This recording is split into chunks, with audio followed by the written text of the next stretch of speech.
ഏജന്റുമാർ മുഖേനയാണ് കേരളത്തിൽ ഡ്രൈവിംഗ് ലൈസൻസ് നൽകുന്ന തട്ടിപ്പ് സംഘം പ്രവർത്തിക്കുന്നത്. മോട്ടോർ വാഹന വകുപ്പിലെ ചില ഉദ്യോഗസ്ഥരും ചില ഏജന്റുമാരും മൈസൂരുവിലുള്ള ചില ഉദ്യോഗസ്ഥരും ഒന്നിച്ചുള്ള സംയുക്തമായ തട്ടിപ്പാണ് നടന്നുകൊണ്ടിരിക്കുന്നത്. കേരളത്തിൽ ഡ്രൈവിംഗ് ടെസ്റ്റ് നടത്താത്ത ഒരാളുടെ പേരിൽ മൈസൂരുവിൽ നിന്ന് ഡ്രൈവിംഗ് ലൈസൻസ് സംഘടിപ്പിക്കുകയും പിന്നീട് കേരളത്തിൽ ഒപ്പും ഫോട്ടോയും മേൽവിലാസവും മാറാൻ അപേക്ഷ നൽകി കേരളത്തിലേക്ക് മാറ്റുകയും ചെയ്യുന്ന വിപുലമായ തട്ടിപ്പാണ് നടക്കുന്നത്. കഴിഞ്ഞ ഡിസംബർ 20-ന് മലപ്പുറത്തുള്ള രേഖകൾ പ്രകാരം 1970-ൽ ജനിച്ച ഒരു മുഹമ്മദ് ബഷീറിനെ മൈസൂരുവിലെ വിലാസത്തിൽ മൈസൂരു RTO ലൈസൻസ് അനുവദിച്ചു. എന്നാൽ ലൈസൻസിലുള്ളത് ഒരു യുവാവിന്റെ ചിത്രവും. ഇതേ മുഹമ്മദ് ബഷീർ വിലാസവും ഒപ്പും മാറാനായി തിരൂരങ്ങാടി സബ് RTO ഓഫീസിൽ ദിവസങ്ങൾക്കകം അപേക്ഷ നൽകുകയും 2025 ഡിസംബർ 28-ന് തിരൂരങ്ങാടിയിൽ നിന്ന് മലപ്പുറത്തെ വിലാസത്തിൽ പുതിയ ചിത്രവും ഒപ്പമുള്ള പുതിയ ഡ്രൈവിംഗ് ലൈസൻസും ലഭിക്കുകയും ചെയ്തു. ഡ്രൈവിംഗ് ടെസ്റ്റിന് പങ്കെടുക്കാത്ത ഒരാളുടെ പേരിൽ എങ്ങനെ മൈസൂരുവിൽ നിന്ന് ലൈസൻസ് നൽകുമെന്നും 2 ചിത്രങ്ങൾ കൺമുന്നിലുള്ളപ്പോൾ തിരൂരങ്ങാടിയിലെ MVD ഉദ്യോഗസ്ഥർ എങ്ങനെ ലൈസൻസ് നൽകുമെന്നതടക്കമുള്ള നിരവധി ചോദ്യങ്ങളാണ് ഉയരുന്നത്. മുൻപും പലവിധ തട്ടിപ്പുകളിൽ കുപ്രസിദ്ധി ആർജിച്ച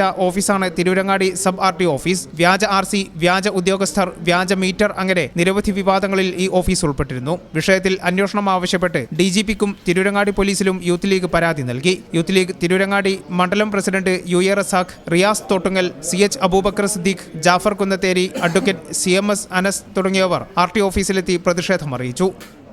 ഈ ചാനൽ ന്യൂസ് തിരൂരങ്ങാടി. അമ്മേടെ യൂണിവേഴ്സിറ്റിന്ന് അഡ്മിറ്റ് കാർഡ് വന്നുട്ടോ.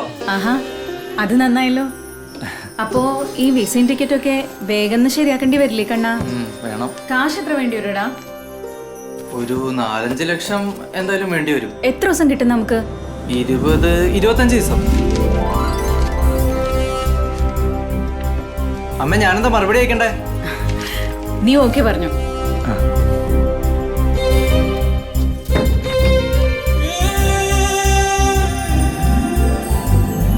KSFE, ഈ നാടിന്റെ ധൈര്യം.